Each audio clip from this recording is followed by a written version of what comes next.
En imagerie médicale, nous avons plusieurs techniques telles que la radiographie, l'IRM, le scanner ou même l'échographie.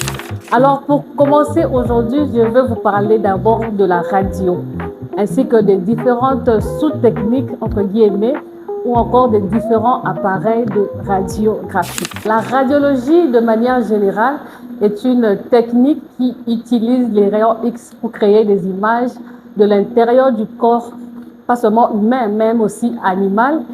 Et la radiographie est utilisée pour des fins diagnostiques ou encore des fins thérapeutiques, donc pour soigner. Alors, le premier élément qui constitue un appareil de radiographie, c'est exactement le tube radiogène. C'est à l'intérieur de ce tube que sont produits les rayons X. Le deuxième élément d'un appareil de radiographie, c'est la cassette ou encore le détecteur. Le récepteur, c'est ici que les images sont tirées afin qu'elles apparaissent sur l'écran. C'est donc la cassette qui nous aide à prendre des clichés, à prendre des images. Alors, le troisième élément d'un appareil de radio, c'est le système de contrôle. C'est ici que nous sélectionnons les patients, l'examen qu'ils doivent faire, la partie du corps à examiner. C'est ici qu'on sélectionne même la masse, le poids du patient. Alors, dans ce système de contrôle, on a le pupitre de contrôle et on a le déclencheur.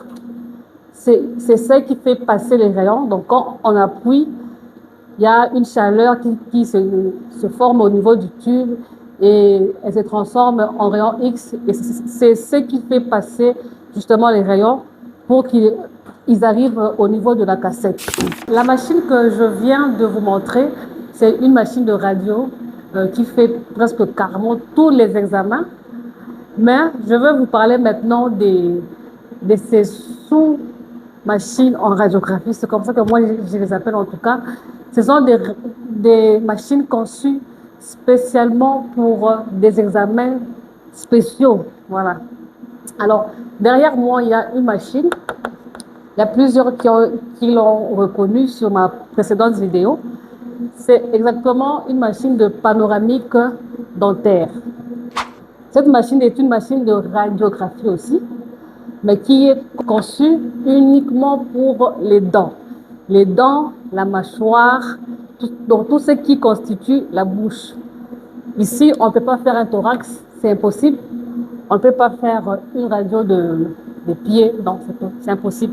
C'est uniquement conçu pour les dents, pour la bouche, pour les problèmes bucco-dentaires. Voilà. L'examen de l'OPJ, bien panoramique dentaire, est demandé pour déceler des anomalies ou des problèmes dentaires comme des fractures, des kystes osseux dentaires comme des tumeurs, des abcès, des caries dentaires et même des dents incluses. Vous voyez qu'il y a des dents qui sortent chez les enfants qu'on ne voit pas. Mais à l'aide de cette machine, nous pouvons même voir les dents qui ne sont pas visibles à l'œil nu. Alors, elle nous permet aussi d'étudier le positionnement des dents. Nous avons aussi la mammographie, qui est un examen de radiographie, qui utilise aussi les rayons X. La mammographie utilise les rayons X. Cet examen nous permet justement de détecter les anomalies au niveau des seins, comme des tumeurs cancéreuses ou non cancéreuses, malignes ou bénignes. Alors, l'examen de mammographie est sollicité pour des fins diagnostiques et aussi pour des dépistages. L'examen de mammographie est conseillé chez les femmes qui ont déjà mis au monde, qui ont déjà eu à allaiter dans leur vie. Alors, pour des jeunes filles qui n'ont jamais mis au monde, qui n'ont jamais allaité, il est recommandé pour vous de faire l'échographie mammaire. Il est recommandé de faire une mammographie à partir de l'âge de 50 ans. C'est ce qui est recommandé. Mais il peut se faire que tu n'as pas encore atteint 50 ans, mais tu as remarqué qu'il y a une masse au niveau de tes seins, même au niveau des aisselles, des ganglions. Tu as remarqué un truc anormal, tes seins sont en train de faire sortir des liquides.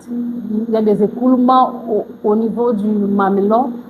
Alors, la mammographie aussi peut être importante pour toi.